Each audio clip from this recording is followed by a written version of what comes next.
It's the end of our first night at Tanjong Jara Resort, and we're just packing up the cars to go. What we're actually doing right now is packing as much of our luggage inside the Cayenne as possible, just to try and reduce all the weight in the Panamera, because that is the car that is going to make or break this feature. We're down to, well, we think roughly half a tank, so it's going to be touch and go.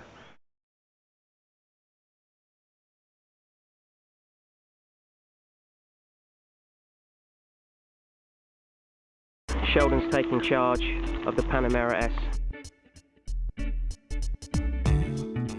On the return leg, we chose the East Coast Kuantan to Mersing Road for a more scenic view of Malaysia. We also anticipated that it would be a much shorter way back too, which is something that would make or break it for the hybrid Panamera. No such worries for the Cayenne though, given its 20-litre bigger fuel tank. On this particular model at least. More time to fully utilise the Panamera sailing mode now, which cuts off power and keeps the car driven on an electric motor only. That, given the right road and gradient, can theoretically take the car silently up to 165 km an hour.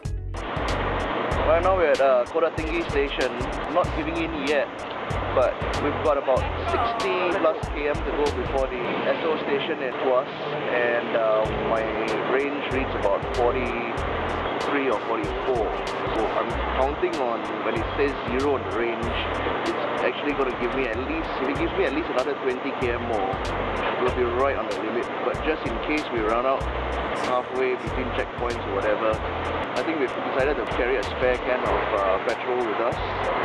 So I'll call it a can of shame. Hopefully we won't have to use it, but we'll see.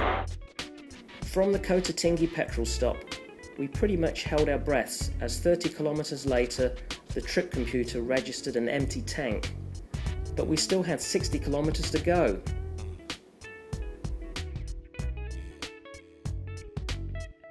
We made it. We actually made it. By 5 metres back into Singapore, that is. The Panamera's fuel injectors spat out their last jet of petrol, and we had to push the car over at the Tuas checkpoint. Country to country is what we planned for this trip, and the Panamera certainly did just that. I mean, the car basically did what we hoped it would do, and it definitely met our expectations. I think maybe we were asking a bit more of it than it really was designed to give out, but I'm really happy that it managed to cover like 1,030 kilometers on one tank before really finally giving up the ghost. Pleasantly surprised by the diesel engine in the Cayenne actually, and I think it really shows how far diesel technology has come. I think a lot of people don't appreciate just how refined they are.